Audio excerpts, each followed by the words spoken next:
She's lying. My husband didn't even lower his voice when he said it. He leaned back on the couch, calm, smug, as if he were correcting a child over spilled milk. Girls like her make things up for attention, my stepson added, smirking. She's sick. The word sick echoed in my ears long after the room went silent. There are moments when your body knows something before your mind does. My hands went numb. My chest felt hollow, like the air had been ripped out of me.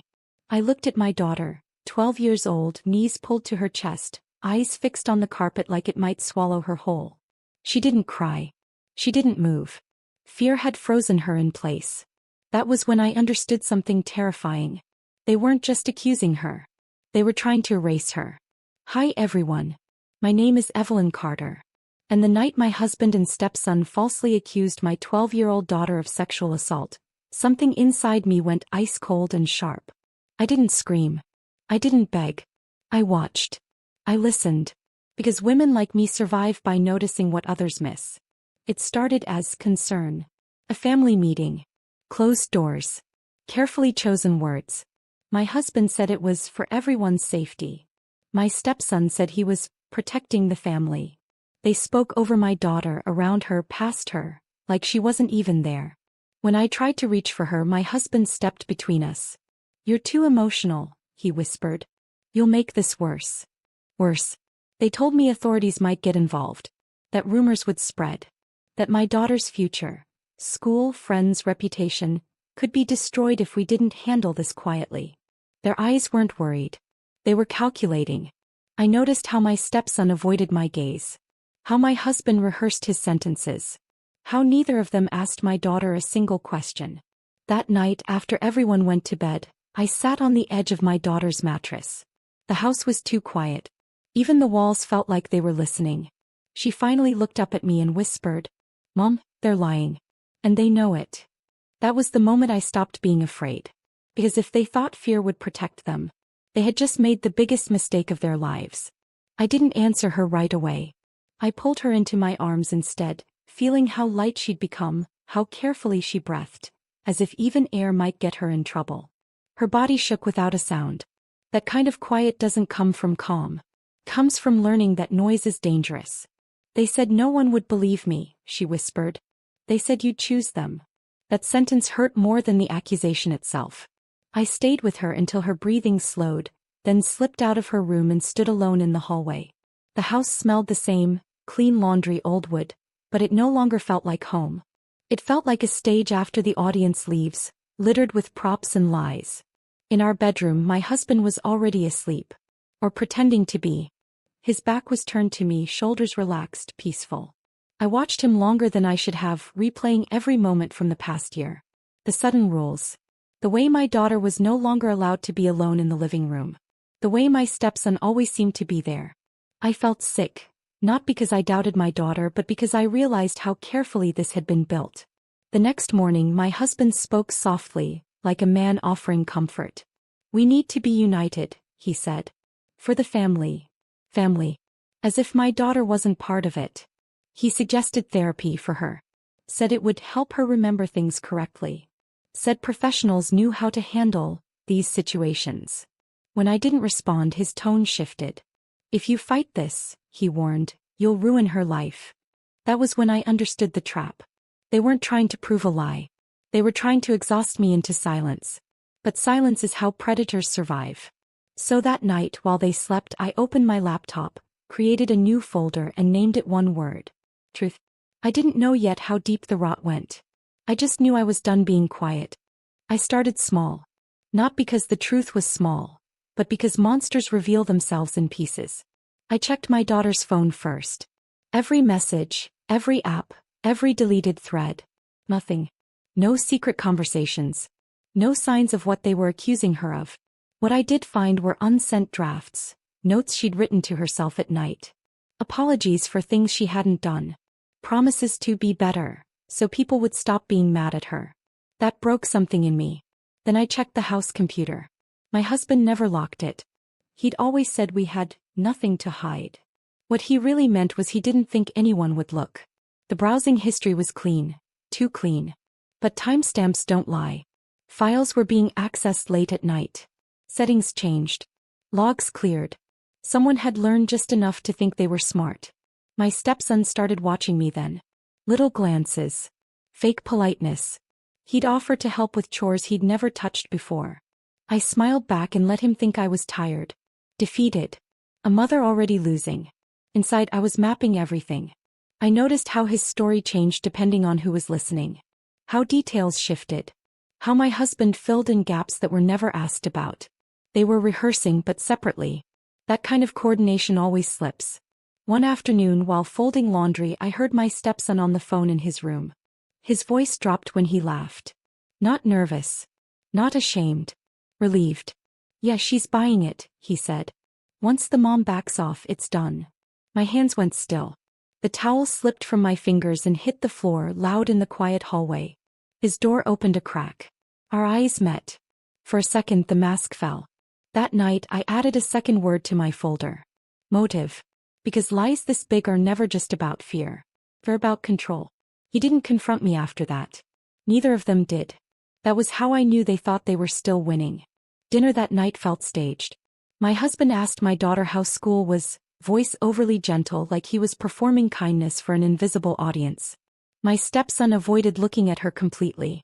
Silence pressed down on the table, thick and suffocating. I watched. I listened. I remembered. Afterward, my husband pulled me aside in the kitchen. The lights were low. The sink still smelled like soap and hot water. He spoke slowly, carefully. I talked to someone today, he said. A lawyer. Just to understand our options. Our options. He said if things escalated, Child Protective Services might step in.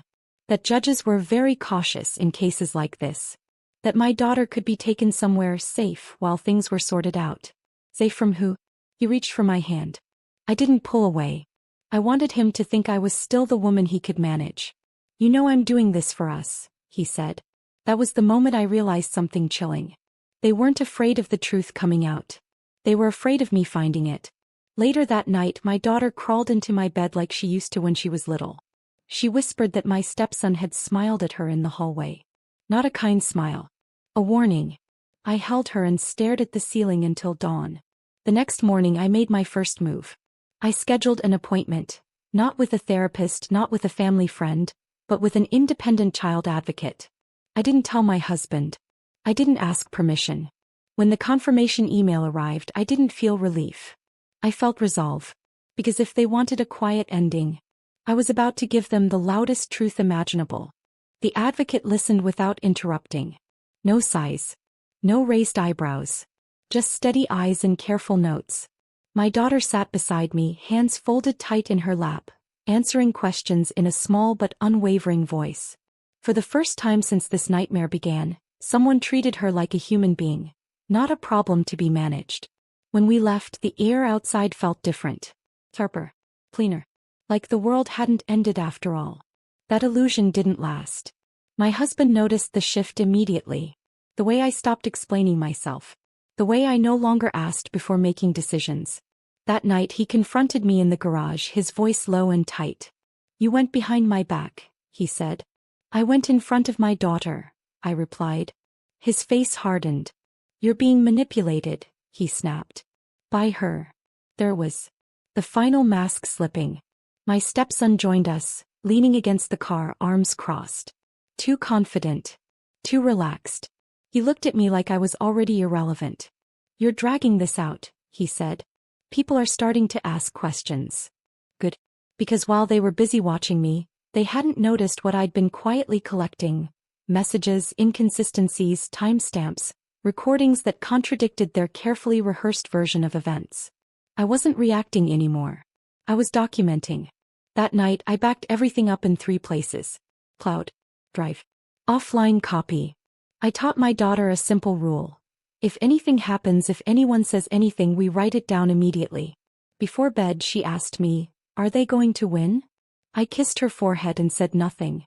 But in my head, I was already planning the moment they'd realize the truth doesn't stay buried forever. It waits. The call came 2 mornings later. Not from a lawyer. Not from family. From the school. My daughter had been pulled out of class. Again, this time by an administrator and a counselor. Someone had filed a concern. Anonymous, of course. But I recognized the language immediately. The same phrases my husband liked to use. The same careful framing. Fear dressed up as responsibility. I arrived before they finished the meeting. I didn't raise my voice. I didn't accuse. I simply placed my folder on the table and asked them to listen before anyone made another decision about my child's life. For 40 minutes I spoke calmly. I showed timelines, contradictions, messages, behavioral patterns. I let my daughter speak when she wanted to, and only then. The room shifted. You can feel it when authority realizes it's been pointed in the wrong direction. That afternoon my husband exploded. He accused me of weaponizing institutions, of turning people against him, of making things public. I looked at him and finally said what I'd been holding back. You accused a 12-year-old of something that could follow her forever. You don't get to complain about consequences. My stepson laughed. A short, sharp sound. You think this ends with you? He said. You think people will side with her? That was when my phone buzzed. An email. From someone I didn't know. Subject line, you need to see this. Attached was a file dated months before the accusation. And suddenly, the lie they built so carefully began to collapse under its own weight. I didn't open the file right away. Not because I was afraid, but because I knew in my bones that whatever was inside would change everything. Some truths don't knock. They break doors.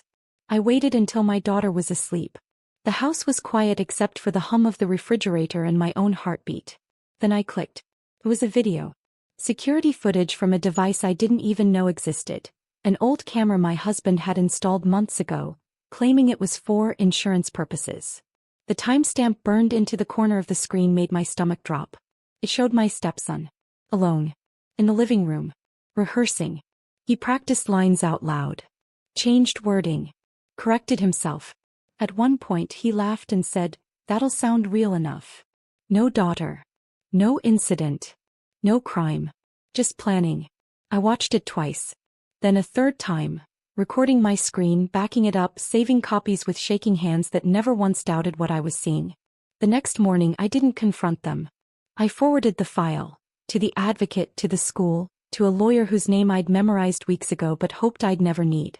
I filed a formal report attaching everything. Calmly. Methodically. Like a woman who had already grieved and moved past rage.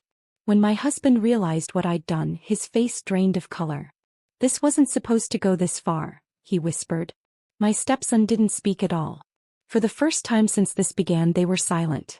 That evening my daughter asked me why the house felt different. I told her the truth.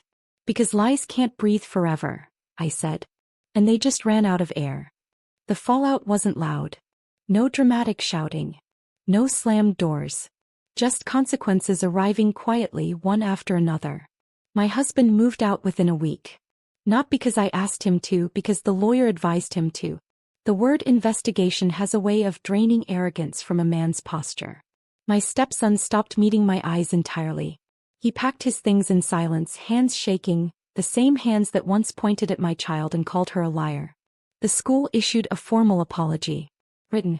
Signed. On record. My daughter was offered support, accommodations, space to heal without being labeled or whispered about. For the first time in months she slept through the night. The advocate stayed involved. So did the lawyer. Every lie was documented. Every threat traced back to its source. They didn't win by fear. They didn't get to rewrite the story. And the thing they never expected? I didn't destroy them. I let the truth do it. Months later my daughter laughed again, soft at first, then freely. She started drawing, singing in the shower, leaving her door open. One evening she looked at me and said, "Mom, I don't feel small anymore." That was my victory. If this ever happened to you, say same in the comments. As for me, I learned something I'll carry forever. You don't need to be loud to be powerful. You don't need rage to get justice. And you never, ever protect a family by sacrificing a child. They tried to silence her. Instead they gave her a future, and gave me a truth I'll never unsee.